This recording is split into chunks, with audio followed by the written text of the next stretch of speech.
the Assembly will hear an address from His Excellency Joseph R. Biden, Jr., President of the United States. I request protocol to escort His Excellency.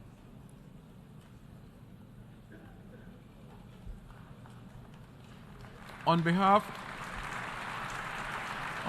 of the General Assembly, I have the honor to welcome His Excellency Joseph R. Biden, Jr., President of the United States of America, and I invite him to address the Assembly. Mr. President, Mr. Secretary General, my fellow leaders, about a week ago, I stood on the other side of the world, in Vietnam, on soil once bloody with war. And I met a small group of veterans, Americans and Vietnamese, who witnessed, and I watched the exchange of personal artifacts from that war, identification cards and a diary.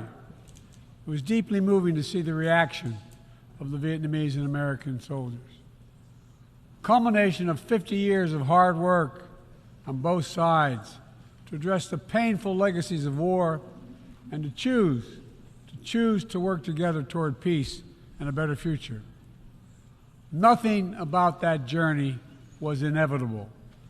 For decades, it would have been unthinkable for an American president to stand in Hanoi alongside a Vietnamese leader and announce a mutual commitment to the highest level of country's partnership. But it's a powerful reminder that our history need not dictate our future. With the concerted leadership and careful effort, adversaries can become partners. Overwhelming challenges can be resolved, and deep wounds can heal. So let us never forget that. When we choose to stand together and recognize the common hopes that bind all humanity, we hold our hands the power to bend that arc of history. My fellow leaders, we gather once more at an inflection point in world history, with the eyes of the world upon all of you, all of us. As President of the United States, I understand the duty my country has to lead in this critical moment, to work with countries in every region, linking them in common cause, to join together with partners who share a common vision of the future of the world, where our children do not go hungry and everyone has access to quality health care, where workers are empowered and our environment is protected, where entrepreneurs and innovators everywhere can access opportunity everywhere, where conflicts are resolved peacefully and countries can chart their own course. The United States seeks a more secure, more prosperous, more equitable world for all people, because we know our future is bound to yours. Let me repeat that again. We know our future is bound to yours. And no nation can meet the challenges of today alone. The generations that preceded us organized this body, the United Nations, and built international financial institutions and multilateral and regional bodies to help take on the challenges of their time. It wasn't always perfect. But working together, the world made some remarkable and undeniable progress that improved the lives of all people. We avoided the renewal of global conflict while lifting more than 1 billion people out of extreme poverty. We together expanded access to education for millions of children. We saved tens of millions of lives that would have otherwise been lost to preventable and treatable diseases like measles, malaria, tuberculosis. HIV/AIDS infections and deaths plummeted, in no small part because of PEPFAR's work in more than 55 countries, saving more than 25 million lives. It's a profound testament to what we can achieve when we act together, when we take on tough challenges, and an admonition for all of us to urgently accelerate our progress. so that no one's left behind, because too many people are being left behind. The institutions we built together at the end of the Second World War are an enduring bedrock of our progress. And the United States is committed to sustaining them. And this year, we're proud to rejoin UNESCO.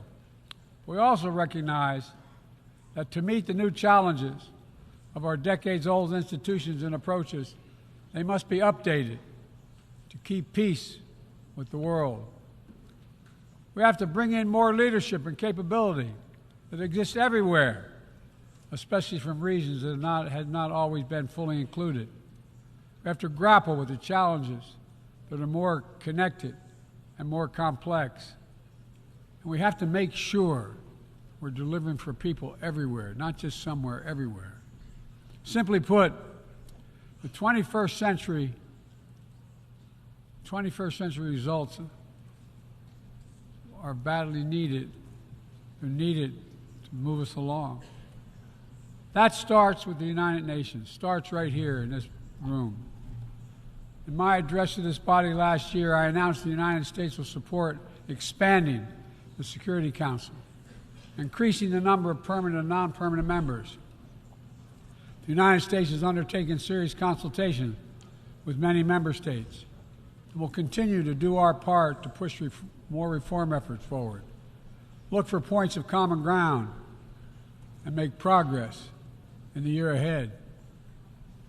We need to be able to break the gridlock that too often stymies progress and blocks consensus on the Council.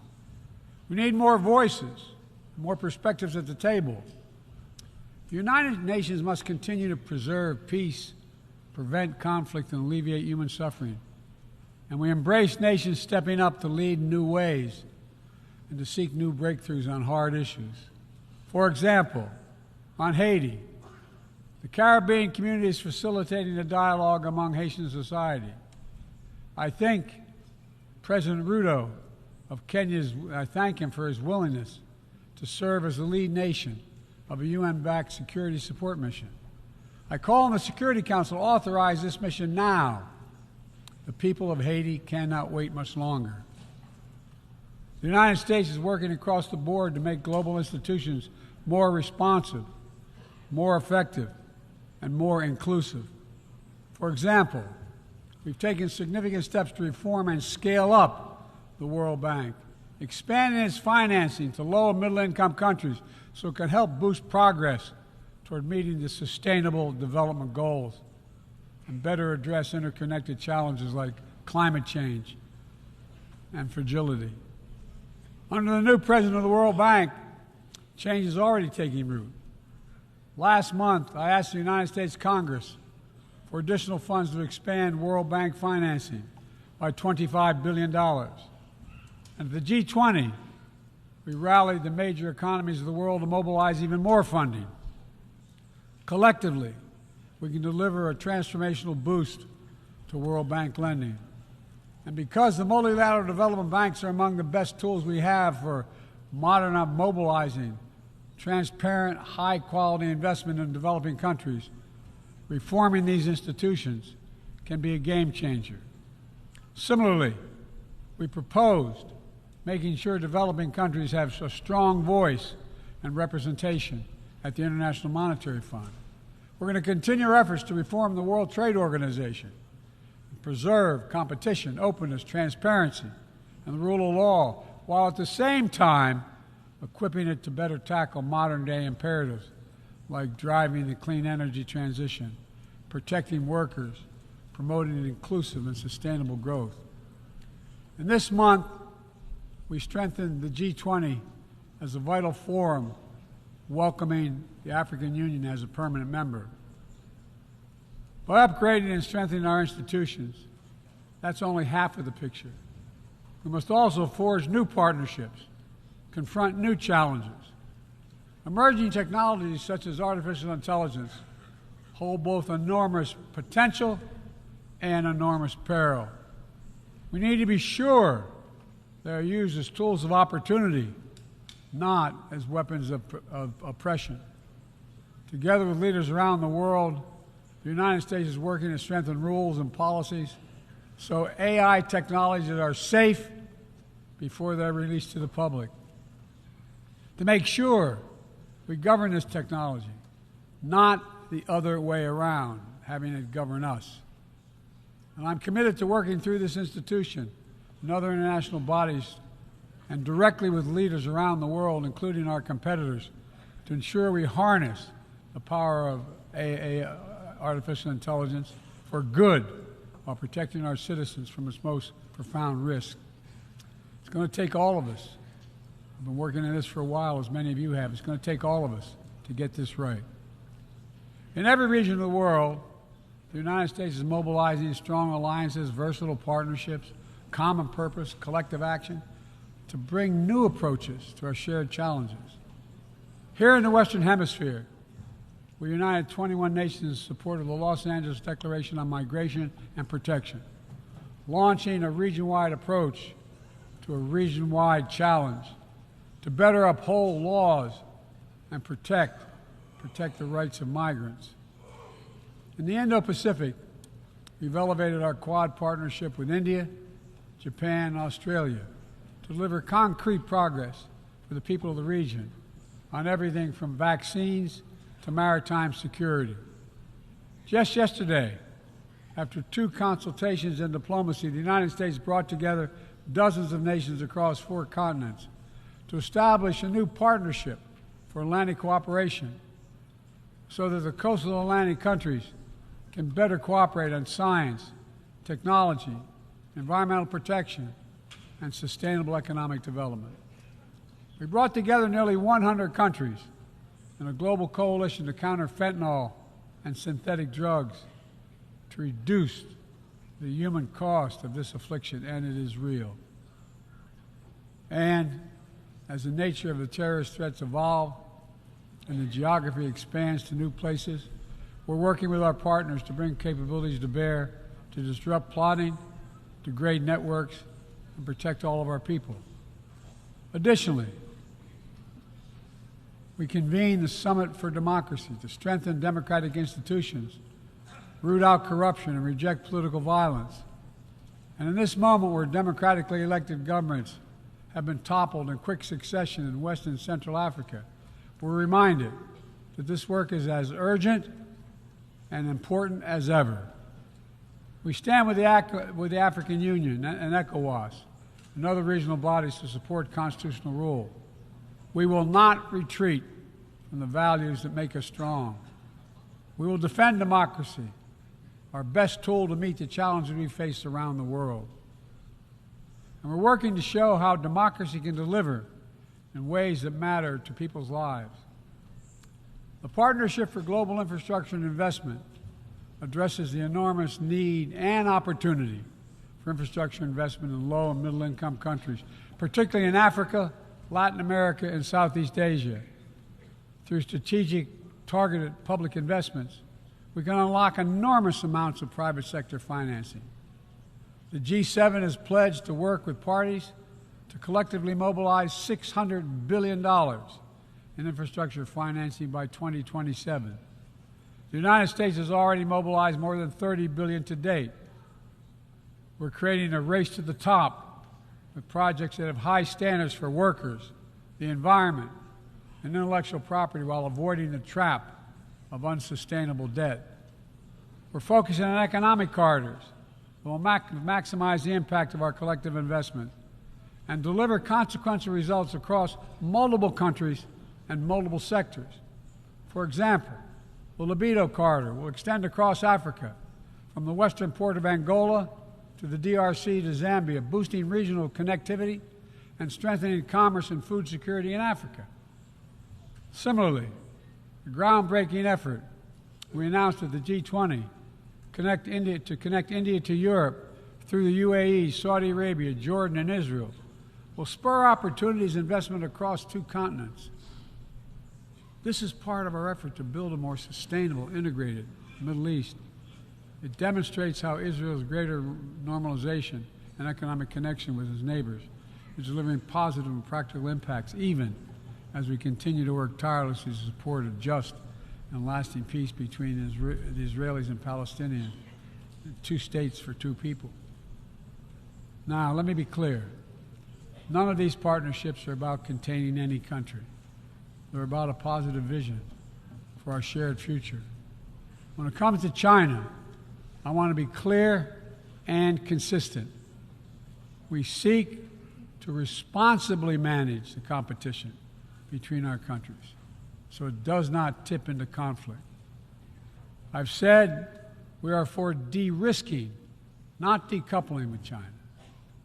We will push back on aggression and intimidation and defend the rules of the road, from freedom of navigation to overflight to level economic playing field that have helped safeguard security and prosperity for decades. But we also stand ready to work together with China on issues where progress hinges on our common efforts. Nowhere is that more critical than accelerating the climate crisis, than the accelerating climate crisis. We see it everywhere.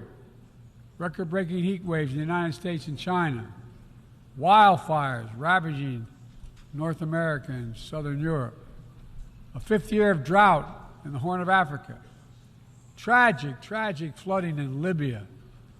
My heart goes out to the people of Libya. That's killed thousands of people. Together, these snapshots tell an urgent story of what awaits us if we fail to reduce our dependence on fossil fuels and begin to climate-proof the world. For one day, my administration, the United States, has treated this crisis as an existential threat from the moment we took office, not only for us, but for all of humanity. Last year, I signed into law in the United States the largest investment ever anywhere in the history of the world to combat the climate crisis and help move the global economy toward a clean energy future. We're also working with the Congress to quadruple our climate financing to help developing countries reach their climate goals and adapt to climate impacts. And this year, the world's on track to meet the climate finance pledge that made under the Paris Agreement, $100 billion to raise collectively. But we need more investment from public and private sector alike, especially in places that have contributed so little to global emissions, but face some of the worst effects of climate change, like the Pacific Islands. The United States is working directly with the Pacific Island Forum to help these nations adapt, build resilience to the climate impacts, even as we lead the effort to build innovative new partnerships that attack the global challenges from all sides. From the First Movers Coalition, which is mobilizing billions of private sector community and the private sector commitments, to creating a market demand for green products in carbon-intense sectors like concrete, shipping, aviation, and trucking, to the Agricultural Innovation Mission for Climate, which is bringing farmers into the climate solution and making our food supply more resilient to climate shocks, and the Global Methane Pledge, now endorsed by more than 150 countries, which expands our focus beyond our carbon emission targets to reduce the potential greenhouse gases in our atmosphere by 30% in this decade. It's all within our capacity. We need to bring the same commitment and urgency and ambition as we work together to meet the Sustainable Development Goals of 2030. These goals were adopted at the United Nations in 2015 as a roadmap for improving lives around the world. But the hard truth is, for decades of progress, the world has lost ground these past years in the wake of COVID-19, conflicts, and other crises. The United States is committing to doing its part to get us back on track. All told, in the first 2 years of my administration, the United States has invested more than $100 billion to drive development progress in bolstering food security, expanding access to education worldwide, strengthening healthcare systems, and fighting disease. And we've helped mobilize billions more in the private sector investments. But to accelerate our forward progress on the Sustainable Development Goals, we all have to do more. We need to build new partnerships that change the way we tackle this challenge to unlock trillions of additional financing for development, drawing on all sources. We need to fill the gaps and address the failures of our existing system exposed by the pandemic. We need to ensure that women and girls benefit fully from our progress. We must also do more to grapple with the debt that holds back so many low and middle-income countries. When nations are forced to service unsustainable debt payments over the needs of their own people, it makes it harder for them to invest in their own futures. And as we work together to recover from global shocks, the United States will also continue to be the largest single country donor of humanitarian assistance at this moment of unparalleled need in the world. Folks, cooperation, partnership, these are the keys to progress on the challenges that affect us all, and the baseline for responsible global leadership. We don't need to agree on everything to keep moving forward on issues like arms control, a cornerstone of international security. After more than 50 years of progress under the Non-Proliferation Treaty, Russia is shredding long-standing arms control agreements, including announcing the suspension of the New START and withdrawing from the Conventional Forces in Europe Treaty. I view it as irresponsible and makes the entire world less safe.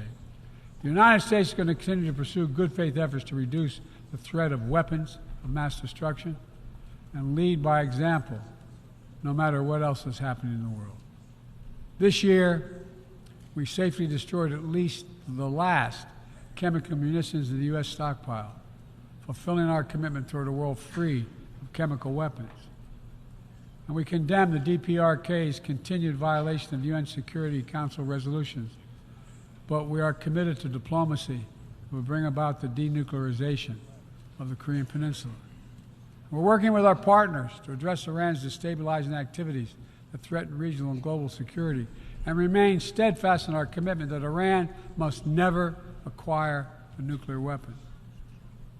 Now, even as we evolve our institutions and drive creative new partnerships, let me be clear. Certain principles of our international system are sacrosanct. Sovereignty, territorial integrity, human rights. These are the core tenets of the UN Charter, the pillars for peaceful relations among nations, without which we cannot achieve any of our goals. That has not changed, and that must not change. Yet, for the second year in a row, this gathering, dedicated to peaceful resolution of conflicts, is darkened by the shadow of war. An illegal war of conquest brought without provocation by Russia against its neighbor Ukraine. Like every nation in the world, the United States wants this war to end. No nation wants this war to end more than Ukraine. And we strongly support Ukraine in its efforts to bring about a diplomatic resolution that delivers just and lasting peace. But Russia alone bears responsibility for this war. Russia alone has the power to end this war immediately. And it's Russia alone that stands in the way of peace, because Russia's price for peace is Ukraine's capitulation, Ukraine's territory, and Ukraine's children. Russia believes that the world will grow weary and allow it to brutalize Ukraine without consequence. But I ask you this: if we abandon the core principles of the United States to appease an aggressor, can any member state in this body feel confident that they are protected? If we allow Ukraine to be carved up, is the independence of any nation secure? I'd respectfully suggest the answer is no. We have to stand up to this naked aggression today and deter other would-be aggressors tomorrow. That's why the United States, together with our allies and partners around the world, will continue to stand with the brave people of Ukraine as they defend their sovereignty and territorial integrity and their freedom.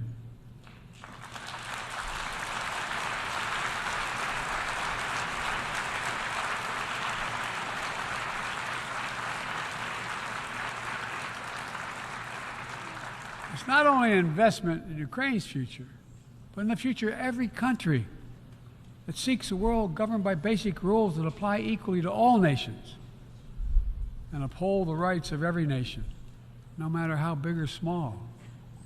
Sovereignty, territorial integrity, they are the fixed foundations of this noble body.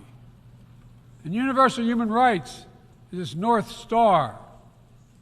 We cannot sacrifice either. 75 years ago, the Universal Declaration of Human Rights captured a remarkable act of collective hope. I say that again, collective hope. Drafted by a committee representing different regions, faiths, philosophies, and adopted by the entire General Assembly. The rights contained in the Declaration are elemental and enduring. And while we still struggle to uphold equal and inalienable rights of all, they remain ever steady and ever true. We cannot turn away from abuses, whether in Xinjiang, Tehran, Darfur, or anywhere else. We have to continue working to ensure that women and girls enjoy equal rights and equal participation in their societies, that indigenous groups, racial, ethnic, religious minorities, people with disabilities do not have their potential stifled by systemic discrimination, that the LGBTQI plus people are not prosecuted or targeted with violence because of who they are. These rights are part of our shared humanity. They're absent. When they're absent anywhere, their loss is felt everywhere.